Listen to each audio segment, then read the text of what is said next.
हा नमस्कार. मी doctor Gavhane sir तुमचं गव्हाणे कॉमर्स अकॅडमीच्या युट्यूब चॅनलमध्ये स्वागत करतो. अगोदरच्या लेक्चरमध्ये म्हणजे लेक्चर क्रमांक 1 मध्ये आपण 12चा असणारा लास्ट टॉपिक मधलं चॅप्टर 1 जो आहे कम्प्युटर अकाउंटिंग त्यातलं एक लेक्चर पाहिलं होतं. आजचं हे दुसरं लेक्चर आहे कम्प्युटर अकाउंटिंगचं आणि आजच्या लेक्चरमध्ये मी तुम्हाला importance of computerise accounting system म्हणजे कम्प्युटर अकाउंटिंग सिस्टमचा इम्पॉर्टन्स काय आहे याच्यावरती आज आपण डिस्कशन करणार आहोत. तर चला तर मग आपण पाहूयात importance of computer accounting system. याच्या अगोदर आपण फीचर्स पाहिलेले आहेत. तर पहिलं इम्पॉर्टन्स पहा मी तुमच्या स्क्रीनवरती घेतलंय. पहिला इम्पॉर्टन्स ऑफ अकाउंटिंग मध्ये आहे ॲटोमेशन. आता ॲटोमेशन म्हणजे काय की आपण ॲटोमेशन मला वाटतं याच्या अगोदर तुम्हाला कल्पना असेल की ॲटोमेशन म्हणजे नक्की काय की all the calculation are automatically done by the accounting software. म्हणजे जे काही आपलं अकाउंटिंग सॉफ्टवेअर आहे ते जे काही कॅल्क्युलेशन्स आहेत आपले म्हणजे अर्थमॅटिकल कॅल्क्युलेशन्स जे आहेत आपल्या अकाउंटिंगच्या संदर्भातले ट्रान्झॅक्शनच्या संदर्भातले तर ते सगळे ऑटोमॅटिकली कॅल्क्युलेट करतं. तर कोण कॅल्क्युलेट करतं? Accounting software. तर मी पहिल्या लेक्चरमध्ये पण सांगितलं होतं की अकाउंटिंग सॉफ्टवेअर आताही मी म्हणतो अकाउंटिंग सॉफ्टवेअर. तर मी तुम्हाला दुसऱ्या तिसऱ्या लेक्चरमध्ये शिकवणार आहे की अकाउंटिंग सॉफ्टवेअर कोणतं आहे, त्याचं नाव काय आहे, ते कसं वापरतात हे तुम्हाला मी सगळ्या गोष्टी शिकवणार आहे. तर ऑटोमॅटिकली अर्थमॅटिकल कॅल्क्युलेशन्स या सॉफ्टवेअर थ्रू केले जातात आणि हे केल्यामुळं minimum time as compared as manual accounting calculation आणि कमीत कमी वेळ लागतो ॲज मॅन्युअल. म्हणजे मॅन्युअल मध्ये जर आपल्याला 1,00,000 कॅल्क्युलेशन करायला सांगितले तर आपलं सॉफ्टवेअर एका सेकंदात करेल, पण आपल्याला एक दिवस सुद्धा कमी पडेल मॅन्युअल मध्ये. म्हणून इम्पॉर्टन्स काय कम्प्युटर अकाउंटिंगचं ॲटोमेशन आहे की इम्पॉर्टन्स आहे लक्षात ठेवा. Yes, calculation of arithmetical. Yes. Multi user facility. Multi user facility म्हणजे मी तुम्हाला याच्या अगोदर सांगितलं होतं की आपला जो काही ग्राउंड लेवलचा एम्प्लॉयर आहे, अकाउंटंट आहे, बुक कीपर आहे, त्याला एक लॉग इन दिलं जातं. त्याच्यानंतर अकाउंटंटला एक लॉग इन दिलं जातं. सिनियर अकाउंटंटला एक लॉग इन असतं. किंवा तुमचा सीए आहे, चार्टर्ड अकाउंटंट, तुझा ऑडिटर आहे, त्याचं एक सेपरेट अकाउंटिंग लॉग इन असतं. किंवा तुमचं मॅनेजमेंट आहे तर मॅनेजमेंटमध्ये सुद्धा वेगवेगळ्या प्रकारचे लॉग इन असू शकतात. मग ज्या लॉग इनला आपण आहोत, आपली जी अथॉरिटी आहे त्याच लॉग इन मध्ये आपलं कंपनी क्रेडेन्शियल्स यूज करून आपण लॉग इन करणार आहोत आणि त्याच्या थ्रू आपल्याला जेवढा डाटा आहे तेवढाच आपण वर्किंग करू शकतो. त्याला म्हणतो आपण मल्टी युजर फॅसिलिटीज. काय म्हणतो आपण त्याला? Multi user facilities. आलं लक्षात? मी जरा थोडस व्हाईट पेन घेतो त्याचा, कारण ब्लॅक पेन कदाचित तुम्हाला दिसणार नाही. ठीक आहे. हा येस, मल्टी युजर फॅसिलिटीज आपण त्याला म्हणूयात. Multi user facility enable the businessman access accounting information online or offline which one more user control outside of the office or within office. In big businesses house, his family is useful as data entry can be done many operation and different computers simultaneously. म्हणजे काय, तुम्ही तुमच्या ऑफिसमध्ये असाल किंवा ऑफिसच्या बाहेर असाल किंवा एकाच कम्प्युटरपेक्षा वेगवेगळ्या कम्प्युटरमध्ये तुम्ही एंट्री करत असाल तर तुम्ही तुमचं लॉग इन क्रेडेन्शियल वापरून तुमच्या डाटा एंट्री तुम्ही तुमच्या कम्प्युटर सॉफ्टवेअरमध्ये म्हणजेच अकाउंटिंग सॉफ्टवेअरमध्ये करू शकता. अॅक्युरसी, आता खूप महत्वाची अॅक्युरसी. कुठलंही काम करत असाल तर त्याची अॅक्युरसी असणं खूप गरजेचं आहे. जर कम्प्युटर थ्रू जर आपण काम करतोय तर 101% तुमचा जो काही डेटा कॅल्क्युलेट होणार आहे, ज्या काही कॅल्क्युलेशन होणार आहेत तर ते अर्थमॅटिकली करेक्ट असणार आहेत, 101% करेक्ट असणार आहेत. Computerise accounting software is more accurate as compare to human being. म्हणजे माणसापेक्षाही कम्प्युटर अकाउंटिंग मध्ये किंवा कम्प्युटरचे कॅल्क्युलेशन्स आहेत like calculations, additions, subtractions, statistical calculation are automatically done by the software. आणि सॉफ्टवेअर थ्रू सगळे कॅल्क्युलेशन्स काय होणार आहेत? ऑटोमॅटिकली डन होणार आहेत. याची नोंद घ्या. आलं लक्षात? ऑटोमॅटिकली डन होते ते, म्हणजे त्या ठिकाणी तुम्हाला कुठेही कॅल्क्युलेट करण्याची आवश्यकता नाही. आलं लक्षात? येस. त्यानंतरचा आपला तिसरा पॉईंट आहे स्पीड. स्पीड ज्यावेळेस आपण आता मॅन्युअल अकाउंटिंग करणार आहोत त्यावेळेचं स्पीड वेगळं असणार आहे. ज्यावेळेस आपण कम्प्युटरच्या थ्रू अकाउंटिंग करणार आहोत, जसं मी तुम्हाला सांगितलं की तुम्ही जर जर्नल एंट्री पास केली, कम्प्युटरमध्ये डेटा एंट्री जर केली तर अगदी फायनल अकाउंट पर्यंतचा म्हणजे ट्रायल बॅलन्स, तुमचा लेजर, तुमचं पी अँड एल, तुमचं बॅलन्स शीट काही फ्रॅक्शन ऑफ सेकंड मध्ये कॅल्क्युलेट होणार आहे. म्हणजे स्पीड हे प्रचंड असणार आहे. कुणाचं? कम्प्युटर अकाउंटिंगचं. आलं लक्षात? Computerized accounting software works faster than manual accounting process. It generally is general financial statement and report specially as per user requirement. म्हणजे युजरला जे रिक्वायर्ड आहे त्या पद्धतीने तुम्हाला तुमचे रिपोर्ट काही सेकंदाच्या आत speedily computer accounting software through आपण तयार करू शकतो. Reduction in cost. आता कॉस्ट रिडक्शन म्हणजे कमी, म्हणजे खूप कमी खर्च येतो. आता एवढा मोठा बिझनेस आहे, लार्ज व्हॉल्यूम बिझनेसेस आहेत, त्यामध्ये कॉम्प्युटर अकाउंटिंगचं सॉफ्टवेअर वापरून जे काही कॉस्ट कंझ्युम केली जाते ती खूप कमी असते. म्हणजे as per financial record are to be entered only once in the system, the accountant will save the time in maintain the record.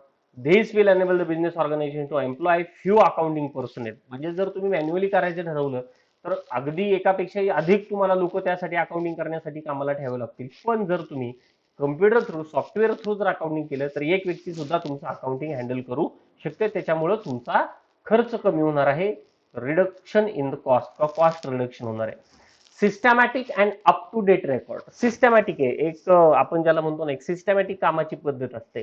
जर मॅन्युअली अकाउंटिंग केलं, जर एका माणसाने वेगळी मेथड वापरली, परत दुसऱ्या माणसाचं प्रेझेंटेशन वेगळं असेल, तिसऱ्या अकाउंटंटचं प्रेझेंटेशन वेगळं असेल, या केसमध्ये काय होतं की सॉफ्टवेअर मात्र एकच मेथड फॉलो करणार आहे, एकच प्रेझेंटेशन देणार आहे. त्याच्यामुळे सिस्टमॅटिकली तुमचे रिपोर्ट जनरेट होतील आणि ते अप टू डेट असतील. म्हणजे तुम्ही ज्या डेटला तुम्ही ओपन कराल त्या डेट पर्यंतचा सगळा डेटा त्या ठिकाणी सॉफ्टवेअरमध्ये अपडेट झालेला असतो. त्यामुळे खाली काय म्हणले बघा, computer accounting system ensure systematic and up to date financial record of business organisation. लक्षात? येस, पुढे जाऊयात आपण. Huge storage capacity. येस, आता समजा तुम्ही जर मॅन्युअल अकाउंटिंग केलं तर एक वही भरली, दुसरी वही भरली, तिसरी वही भरली, अशा 100 वह्या सुद्धा तुम्ही भरू शकतात. आणि त्या मेंटेन कशा करायच्या, सेक्युअर कशा ठेवायच्या, त्या सापडतील नाही सापडतील, 10 वर्षांनी आपल्याला डेटा कॅल्क्युलेशन्सला लागतात, त्यावेळेस ह्या सगळ्या सापडणार आहेत नाही आहेत, या सगळ्या गोष्टींमुळं जर स्टोरेज कॅपॅसिटी जर आपण सॉफ्टवेअरची जर पाहिली तर ती प्रचंड ह्यूज आहे. म्हणजे 100 वर्षाचं सुद्धा अकाउंटिंग तुमच्या एका कम्प्युटरमध्ये सेव्ह राहू शकते. In case manual accounting required maintain separate books and register each financial year. म्हणजे प्रत्येक वर्षी तुम्हाला नवीन बुक्स मेंटेन करावं लागतं. परंतु कम्प्युटर सिस्टम थ्रू जर आपण अकाउंटिंग केलं तर तुम्ही कितीही वर्षानुवर्ष एका सॉफ्टवेअरमध्ये काम करू शकता. आणि त्यासाठी लागणारी स्पेस ही, त्यासाठी लागणारी जी जागा आहे, स्टोरेज आहे, ते आपल्या कम्प्युटरमध्ये प्रचंड आहे. त्यामुळं आपलं कितीही मोठं रेकॉर्ड असलं तरी आपल्या सॉफ्टवेअरमध्ये हे 100 वर्षाचं सुद्धा सेव्ह होऊ राहू शकतं. त्यामुळे आपल्याला खूप काही बुक्स मेंटेन करण्याची आवश्यकता भासत नाही. आता त्याचा impact, compact no matter how volumes the financial data in the computer can store in the compact way. The financial information can be store on the one hard disk and the required back up can taken up the external storage device which require very little space. म्हणजे काय की तुम्ही त्याला compact पण करू शकता, त्याचा backup एखाद्या वेगळ्या हार्ड डिस्क मध्ये ठेवू शकता. आणि ज्यावेळेस आपण एखाद्या डाटाचा बॅकअप एखाद्या हार्ड डिस्क मध्ये किंवा पेनड्राईव्ह मध्ये घेतो ना, त्यावेळेस तो काही केबी मध्ये असतो. म्हणजे जर तुमच्याकडे जर 5 वर्षाचा डेटा असेल तर तो 1-2 MB होतो. आलं लक्षात? त्याच्यामुळे खूप कमी स्टोरेज कॅपॅसिटी लागते. का तर तो कॉम्पॅक्ट केला जातो. सॉफ्टवेअर मधून ज्यावेळेस आपण बॅकअप घेतो त्यावेळेस तो, किंवा आपण ज्यावेळेस डेटा काढून घेतो त्यावेळेस तो कॉम्पॅक्ट डेटा असतो. आणि ज्यावेळेस आपण पुन्हा रिस्टोर करतो त्यावेळेस तो पुन्हा ओपन होत असतो. आलं लक्षात? त्यामुळे आपल्या कम्प्युटरमध्ये जरी जागा किती असली किंवा नसली तरी सुद्धा आपल्या सॉफ्टवेअर मध्ये जो काय डेटा आहे त्यासाठी खूप कमी जागा लागते. कारण तो डेटा काय होतो, कॉम्पॅक्ट होतो. आणि तो डेटा तुम्ही वेगळ्या हार्ड डिस्क मध्ये काढून ठेवू शकता किंवा पेनड्राईव्ह मध्ये सुद्धा काढून ठेवू शकता. आलं लक्षात? येस, पुढे जाऊयात आपण. पुढचा पॉइंट आपला ट्रान्सफरबिलिटी, शेअरिंग इन्फॉर्मेशन. मग आता तुम्ही जे अकाउंटिंग केलेलं आहे ते एका कम्प्युटर मधून दुसऱ्या कम्प्युटरमध्ये शेअर होणार का? एका पेनड्राईव्ह मधून दुसऱ्या पेनड्राईव्हला जाऊ शकतं का? किंवा मी इथला जर डाटा घेतला तर मी दिल्लीला जाऊन ओपन करू शकतो का? किंवा इथे हेड ऑफिस आहे, दुसरीकडे ब्रांच आहे, तर ह्या डेटा तिकडे ओपन होऊ शकतो का? शेअर होऊ शकतो का? ट्रान्सफर होऊ शकतो का? तर त्याचं उत्तर आहे येस. इंटरनेटच्या थ्रू, पेनड्राईव्ह थ्रू किंवा हार्ड डिस्कच्या थ्रू किंवा सीडी ड्राईव्हच्या थ्रू आपण कोणताही डेटा कुठेही जाऊन शेअर करू शकतो किंवा मूव्ह करू शकतो. लक्षात घ्या. Computer accounting system allow the business organisation to share the financial information with the interested parties. म्हणजे आपल्या बिझनेस मधले ज्या काही इंटरेस्टेड पार्टीज आहेत त्यांना आपण, समजा उदाहरणार्थ एक डेटर्स आहे आपला आणि आपण त्याला बराचसा माल सेल केलेला आहे आणि काहीतरी ट्रान्झॅक्शन मध्ये मॅचिंग होत नाहीये, त्यावेळेस आपण त्याला त्याचा डेटा शेअर करू शकतो, मेल करू शकतो किंवा पेनड्राईव्ह मधून देऊ शकतो. त्यावेळेस तो त्याचे सगळे ट्रान्झॅक्शन, फक्त त्याचे जे ट्रान्झॅक्शन आहेत ते सगळे त्या ठिकाणी त्याला ओपन दिसू शकतात. म्हणजे याचा अर्थ काय की पार्टी वाईज तुम्हाला तुमचा डेटा शेअर करता येऊ शकतो. त्याला जो काही युजर आहे आपला, त्याला आपला डेटा शेअर करता येऊ शकतो. The information can B shared with the help of print out or can also be shared with the soft copy. म्हणजे तुम्ही प्रिंट आउट थ्रू सुद्धा तुमचा रिझल्ट शेअर करू शकता किंवा सॉफ्ट कॉपी थ्रू सुद्धा शेअर करू शकता. दो the pen drive or internet transfer, म्हणजे तुम्ही तुमच्या पेनड्राईव्ह मधून पण डेटा ट्रान्सफर करू शकता किंवा इंटरनेट थ्रू सुद्धा तुम्ही तुमचा डेटा ट्रान्सफर करू शकता किंवा आपल्या पार्टीजला शेअर करू शकता, मॅनेजमेंटला शेअर करू शकता. ओके, पुढचा पॉईंट आहे चला आपला फॉल.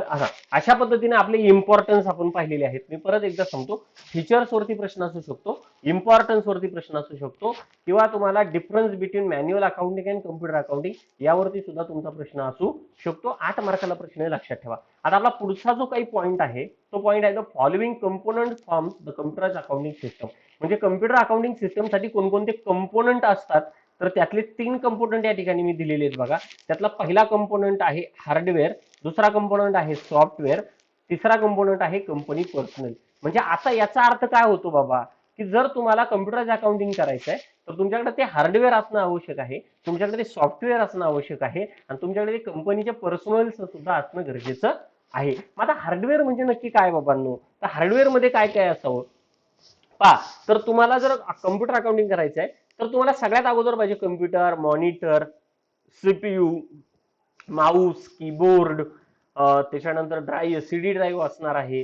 आलं लक्षात. तर हे प्रिंटर एक आवश्यक असणार आहे, इंटरनेट आवश्यक असणार आहे. या सगळ्या गोष्टी तुम्हाला का आवश्यक आहेत, कारण तुम्हाला कम्प्युटर शिवाय तर तुम्हाला सॉफ्टवेअर यूज करता येणार नाही. मग आता कम्प्युटर तुम्हाला आवश्यक आहे, प्रिंटर तुम्हाला आवश्यक आहे, तर हे तुम्हाला हार्डवेअर त्या ठिकाणी वापरता येणार आहेत. मग आता सॉफ्टवेअर, आता जर वेगवेगळी फर्म्स आहेत, वेगळ्या ऑर्गनायझेशन आहेत, वेगळ्या कंपन्या आहेत, तर प्रत्येक कंपनी वेगळं सॉफ्टवेअर वापरते. आता मी तुम्हाला मागे सांगितलं, मी तुम्हाला त्या सॉफ्टवेअरचं नाव सांगणार आहे, आपल्या सिलेबसमध्ये आहे ते. आपण ज्या सिलेबस, आपला जो काही 12वीचा सिलेबस आहे त्याच्यामध्ये जे काही सॉफ्टवेअर दिलेलं आहे त्याचं नाव आहे टॅली, बरोबर आहे की नाही. तर टॅली सॉफ्टवेअर हे एक असणं गरजेचं आहे आपल्या कम्प्युटरमध्ये. म्हणजे आपलं म्हणजे आपला जो काही कम्प्युटर आहे त्याच्यामध्ये आपण टॅलीचं सॉफ्टवेअर इन्स्टॉल करणं गरजेचं आहे. आणि हे सॉफ्टवेअर इन्स्टॉल केल्यानंतर युजर वाईज जे काही लॉग इन क्रेडेन्शियल तयार होणार आहेत, युजर आयडी आणि पासवर्ड तयार होणार आहेत, तर तो युजर आयडी आणि पासवर्ड आपला जो काही आहे, आपण जो काही युजर आहे त्यासाठी जो काही युजर आयडी पासवर्ड दिलेला आहे तो आपल्याकडे असणं गरजेचं आहे. म्हणजेच काय, तुमच्याकडे हार्डवेअर असणं गरजेचं आहे,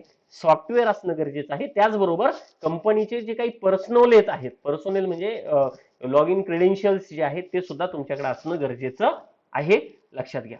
थोडंसं पुढे जाऊयात आपण. Creation of accounting document. तर आता सॉफ्टवेअर थ्रू कोणकोणते अकाउंटिंग डॉक्युमेंट तयार होतात ते लक्ष द्या. तर त्याच्यामध्ये आपण पहिलं डॉक्युमेंट बघतो, क्रिएशन ऑफ अकाउंटिंग डॉक्युमेंट मध्ये computer software help creating different kind of document like cash memo, vouchers, receipt, invoices. म्हणजे हे सॉफ्टवेअर थ्रू सगळं जनरेट होणार आहे. जर तुम्हाला कॅश रिसिप्टची जर रिसिप्ट द्यायची, कॅश मिळाल्याची, तर तुम्ही रिसिप्ट देऊ शकता.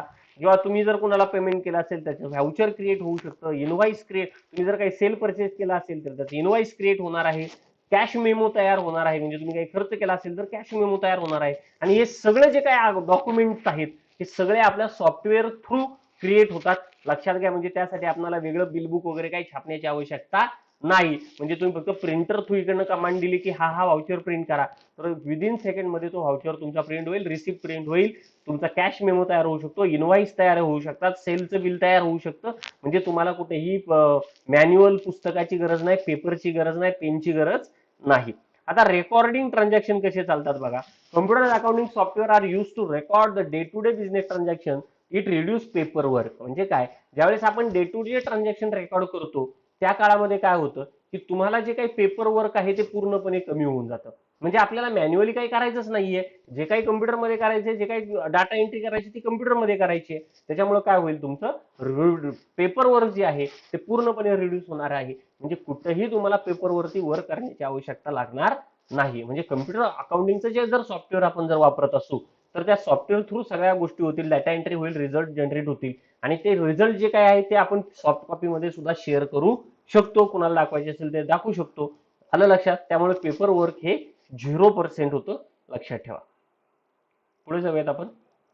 आता preparation of trial balance and financial statement. म्हणजे computer software through, accounting software through आपण कसे ट्रायल बॅलन्स तयार करणार आहोत, कसं फिनान्शियल स्टेटमेंट तयार करणार आहोत. बघा, ज्यावेळेस मी तुम्हाला सांगितलं होतं याच्या अगोदर जी काही अकाउंटिंगची प्रोसेस आहे बघा, मी एक नवी बोर्ड घेतून तिथे लिहितो accounting, process of accounting. Just second. Yes, process of accounting, process of accounting. मी याच्या अगोदर बऱ्याचदा तुम्हाला सांगितलेलं आहे की प्रोसेस ऑफ अकाउंटिंग कशी असते, तर सगळ्यात अगोदर तुम्हाला ट्रान्झॅक्शनची जर्नल एंट्री करावी लागते, त्याला म्हणतो आपण प्रायमरी एंट्री, प्राइम एंट्री किंवा जनरल डेटा आहे तो डेटाबेस तुम्हाला कॉम्प्युटरमध्ये फीड करावा लागेल. एकदा का तुम्ही जर्नल एंट्री केली म्हणजे फक्त मॅन्युअल तुम्हाला काय करायची, जर्नल एंट्री करायची, ही मॅन्युअल असणार आहे. मॅन्युअल म्हणजे काय, तुम्हाला डेटा एंट्री करावं लागेल. काय करावं लागेल, डेटा एंट्री करावी लागेल.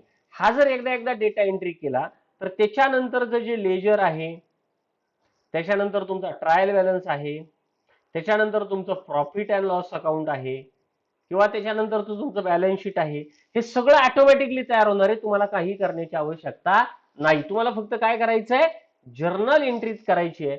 म्हणजे आपलं जे काही सॉफ्टवेअर आहे त्याच्यामध्ये डेबिट आणि क्रेडिट फॉर्म मध्ये तुम्हाला फक्त प्रेझेंटेशन द्यावं लागेल आणि ती जर एकदा तुम्ही एंट्री केली की त्याच्यानंतरच सगळं ऑटोमॅटिकली तयार होणार आहे. आफ्टर रेकॉर्डिंग द ट्रान्झॅक्शन म्हणजे काय, एकदा का तुम्ही जर ट्रान्झॅक्शन रेकॉर्ड केला, after recording the transaction the data is automatically transfer to ledger. म्हणजे जो काही डेटा आहे तो ऑटोमॅटिकली तुमच्या लेजरला ट्रान्सफर होईल. लेजरला थ्रू सॉफ्टवेअर, म्हणजे तुम्हाला मॅन्युअली लेजर तयार करण्याची आवश्यकता नाही. नंतर व्हाउचर आज prepared on the basis of data recorded into the computer, आणि त्याच थ्रू व्हाउचर सुद्धा तयार होतील. त्याच्यानंतर तुमचा trading and profit and loss account सुद्धा ऑटोमॅटिकली तयार होईल आणि तुमचं बॅलन्स शीट सुद्धा ऑटोमॅटिकली तुमच्या सॉफ्टवेअर थ्रूच तयार होईल. लक्षात ठेवा.